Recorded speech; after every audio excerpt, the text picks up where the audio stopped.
안녕하세요. 대한민국 연금 바이블 연금 이야기 저자 차경수 작가입니다.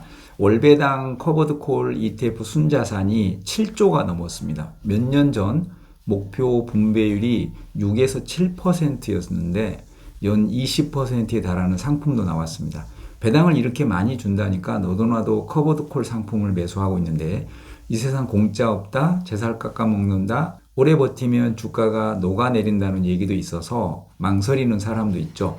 연 15% 이상 분배금을 준다는데 도대체 어디서 이런 수익을 내는 건지, 본주와 커버드 콜 ETF 중 어떤 게 수익률이 더 좋은지, 그래서 이거 투자해도 괜찮은지 알아보겠습니다. 본주와 커버드 콜 수익률을 비교하기 위해 같은 자산 운용사 상품끼리 수익률을 비교해 보겠습니다. 타이거 상품으로 S&P 500과 나스닥 100 그리고 미국 배당 다우존스와 커버드 콜 수익률입니다. 먼저 S&P 500입니다. 기본 타이거 S&P 500 주가는 18.89% 올랐고 배당은 1.09, 토탈 리턴 기준 총 수익률은 연 20.07%입니다. 타이거 미국 S&P 500 타겟 데일리 커버드 콜 ETF 주가는 8.28% 올랐고 배당은 7.61, 토탈 리턴 기준 총 수익률은 15.99%입니다. 커버드콜 상품이 배당은 압도적으로 많이 받았지만 기본 S&P 500에 비해 총 수익률은 4%포인트 정도 낮습니다. 다음은 나스닥 100입니다. 기존 타이거 미국 나스닥 100 ETF는 주가에서 18.47%, 배당은 0.45%, 토탈 리턴 수익률은 18.92%입니다. 출시한 지 1년 넘은 타이거 미국 나스닥 100 커버드 콜 상품의 주가 수익은 3.92%, 배당은 무려 11.97%, 토탈 수익률은 15.89%입니다. 이 상품은 옵션 매도 비중이 100%입니다. 분배금을 많이 받을 수 있기 때문에 횡보장이나 하락장에서는 기초자산보다 상대적으로 유리합니다. 최근 나스닥 100 주가가 하락했고 커버드콜 상품이 배당에서 기초자산보다 11%포인트 이상 더 많이 받았지만 최근 1년 총 수익률은 커버드콜 상품이 3%포인트 적습니다. 다음은 타이거 미국 배당 다우존스입니다. 기본인 타이거 미국 배당 다우존스 주가는 연 14.44% 상승했고 배당은 3.53, 토탈 수익률은 17.97%입니다.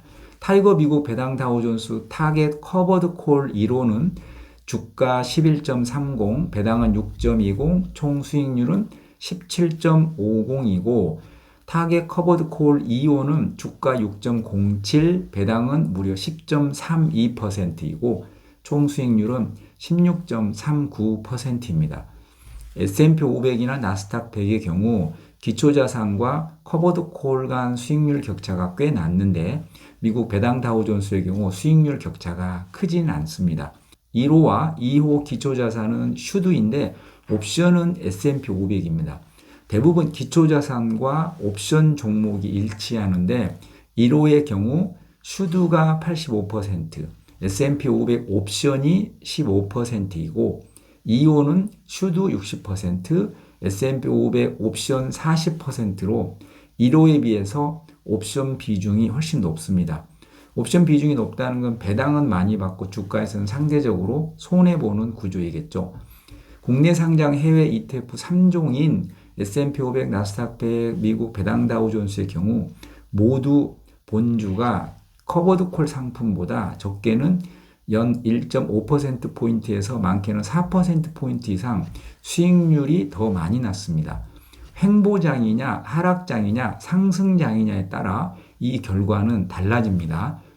작년까지는 계속 우상향했기 때문에 커버드콜 상품이 본주 수익보다 좋은 상품이 없었지만 올해 다소 미국장이 조정을 받으면서 최근 6개월 수익에서는 커버드콜 수익률이 앞서기도 했습니다. 보시면 1년 기준 수익률은 S&P 500, 미국 나스닥 100, 미국 배당 다우존스 모두 본주가 좋았지만 최근 6개월 수익률은 다릅니다. S&P 500은 최근 6개월 수익도 본주가 앞섰지만 나스닥 100, 미국 배당 다우존스는 커버드 콜 상품 수익이 조금 더 좋습니다. 커버드 콜 어떤 상품이 좋을까? 정답은 없습니다. 상품 이름을 보고 구분하시면 됩니다. 예를 들어 두 상품을 보고 어떤 상품인지 설명해 드리겠습니다. 타이거 미국 S&P 500 타겟 데일리 커버드 콜 ETF입니다. 기초자산은 S&P 500이고 옵션 매도 비중이 고정되지 않고 변동되는 타겟 상품이고 옵션 만기는 하루짜리입니다. 2번 라이즈 미국 AI 밸류 체인 데일리 고정 커버드 콜 ETF는 옵션 비중이 고정되어 있다는 뜻입니다.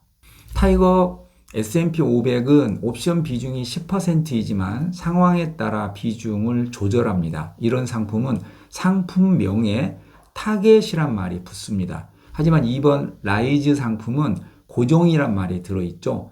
기초자산의 10%만 옵션 매도하고 나머지 90%는 시장 상승에 참여하는 것입니다. 상방도 약 90%는 따라가겠죠. 고정은 옵션 비중 고정, 타겟은 옵션 비중이 변동된다. 이렇게 알고 계십시오. 그 다음에 먼슬리, 위클리, 데일리 장단점입니다. 한 달에 한 번씩 게임을 하는 먼슬리가 많았는데 최근엔 위클리와 데일리 상품 위주로 출시되고 있습니다. 옵션 만기가 이렇게 짧을수록 옵션을 자주 매도하기 때문에 프리미엄은 더 많이 받을 수 있습니다. 하지만 이 세상 공짜 없습니다. 매일 가격이 리셋되고 다시 게임을 하기 때문에 오르락 내리락을 반복하면 주가가 녹아내릴 수도 있습니다. 하방은 뚫려 있고 상방은 조금 막혀 있기 때문에 내릴 땐 같이 내리고 오를 땐 덜 오르는데 이런 리셋 주기가 한 달이 아니고 매일 일어나는 겁니다. 데일리 상품은 옵션 매도 프리미엄은 더 많이 받을 수 있다. 하지만 주가에선 다소 불리하다. 주가 손실을 감수하고 분배금을 최대한 많이 받겠다면 데일리를 선택하면 되겠죠. ATM과 OTM 차이입니다. 이걸 알면 커버드 콜은 마스터한 거나 마찬가지입니다. 타이거 미국 S&P 500 타겟 데일리 커버드 콜 ETF와 타이거 미국 배당 다우존스 타겟 커버드 콜 2호는 ATM 상품이고 코덱스 미국 나스닥 100 데일리 커버드 콜 OTM ETF는 OTM 전략을 구사하는 상품입니다. 1번 상품은 ATM 옵션 매도 비중만큼은 상승에는 참여하지 못합니다. 주가가 많이 올라도 반납해야 합니다. 그러나 2번 OTM 상품은 상방이 일정 구간까지는 보장되어 있습니다. 위 2번 OTM 상품의 경우에 데일리 1%까지 보장됩니다. 하루에 1% 상승분까지는 내가 먹는 겁니다. 1% 초과해서 상승할 때만 상승분을 반납하는 구조입니다. 당연히 프리미엄 가격은 OTM 상품이 가장 낮겠죠. 하루에 1% 초과해서 올라야 매수자가 득이 생기니까 옵션 행사 가능성이 ATM에 비해 OTM이 떨어지겠죠. 프리미엄 값이 낮습니다. 정리하면 콜옵션이란 미래 특정 가격에 살 수 있는 권리이다. 이 권리를 갖기 위해 미리 선수금을 줘야 하는데 이걸 옵션 매도 프리미엄이라고 한다. 이 옵션 프리미엄으로 높은 배당을 주는 거다. 미래의 주가가 많이 오를 거라고 생각하면 옵션 프리미엄 가격이 올라가고 그 미래, 그러니까 옵션 만기를 한 달로 할지 주간으로 할지 하루짜리로 할지에 따라서 먼슬리, 위클리, 데일리로 구분한다. 데일리처럼 옵션 매도 주기가 짧을수록 급변하는 증시 이벤트에 대처할 수 있고 프리미엄을 더 자주, 더 많이 수취할 수 있다. 하지만 자주 매매하기 때문에 비용도 수반되고 순자산가치 NAV가 보다 빠르게 감소하는 원인이 될 수 있다. 따라서 주가 상승 측면에선 상대적으로 불리할 수 있습니다. 고정과 타겟은 옵션 매도 비중을 고정할 건지 유동적으로 조절할 건지로 나눕니다. 고정은 옵션 매도 비중이 10%, 40% 이런 식으로 고정되어 있고 타겟이란 단어가 들어간 커버드 콜은 그때그때 상황에 따라 옵션 비중을 탄력적으로 조절한다. 어차피 주가 상승보다는 현금 흐름을 만드는 목적이 크다면 타겟 데일리 상품이 상대적으로 유리하고 주가 수익률까지 고려한다면 상승장인지 횡보장인지에 따라 유불리가 다르다. 여기까지는 일반적인 이론입니다. 커버드 콜 ETF에 대한 연금 이야기의 생각을 말씀드리겠습니다. 사람들이 7조씩 쓸어 담고 있는데 제 포트에는 아직은 없습니다.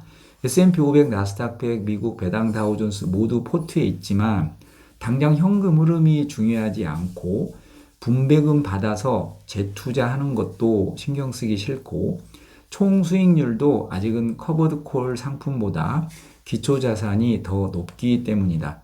갑자기 1, 2년 사이에 7조 가까이 커버드 콜에 몰리면서 매수자는 제한적인데 매도할 옵션만 계속 쌓이고 있다.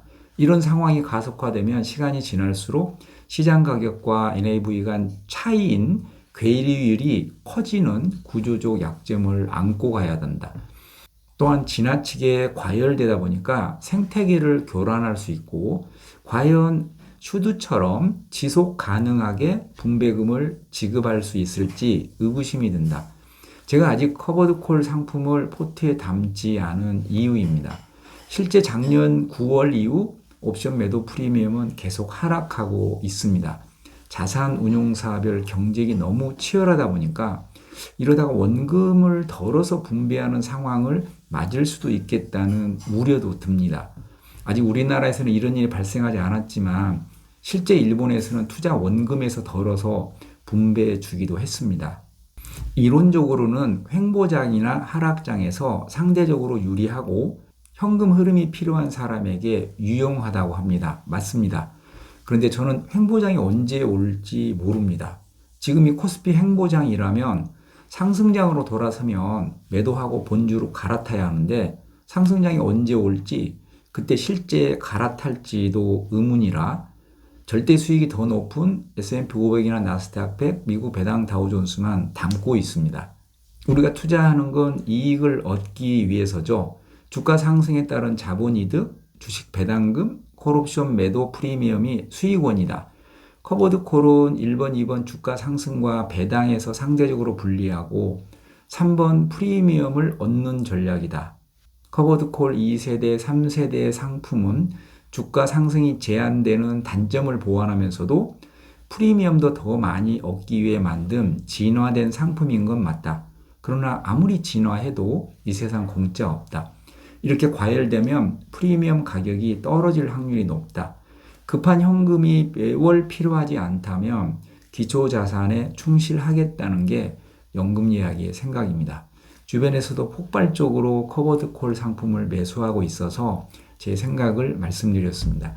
국내 상장 해외 ETF든 국내 ETF든 옵션 프리미엄은 비과세입니다. 예를 들어 타이거 미국 S&P 500 타겟 데일리 커버드 콜 ETF에서 나오는 옵션 프리미엄은 주식 배당금에서 나오는 것과 구분합니다. 옵션 프리미엄은 비과세이고 주식 배당금은 과세합니다. 연금계좌에서 미국 S&P 500 커버드 콜 ETF 운용해도 옵션 프리미엄은 비과세이고 주식 배당금은 15% 원천 징수합니다. 물론 자본 수익인 매매 차익은 여전히 과세 이연됩니다. 1억 기준 타이거 미국 배당 다우존스 본주에서 연 3.5% 분배금이 나왔다면 분배금 350만 원에서 15%인 52만 5천 원은 미국에서 원천 징수합니다. 작년에 비해 올해부터 1억 기준 53만 원 정도 손해가 발생합니다. 이 중 과세 문제는 어떻게든 해결한다고 했으니까 이 중에서 5.5%인 2만 9천 원 정도는 복구가 되지만 과거에 비해 미국 배당 다우존스 투자 효과가 떨어진 건 맞습니다. 그래서 국내 ETF로 방향을 틀거나 분배일 비중이 낮은 나스닥 100이나 S&P 500으로 갈아타는 사람도 많은 것 같습니다. 1억 기준 약 53만 원이지만 수십 년간 과세 이연이 사라지니까 무척 아쉬운 건 맞습니다. 그래도 이만한 상품 없다면 아직도 타미당의 2조를 비롯해 솔미당, 에미당, 코미당에 총 3조 7,300억이 돌아가고 있습니다. 여러분은 어떤 선택을 하셨나요? 더 좋은 정보로 찾아뵙겠습니다. 연금이야기 차경수 작가였습니다. 감사합니다.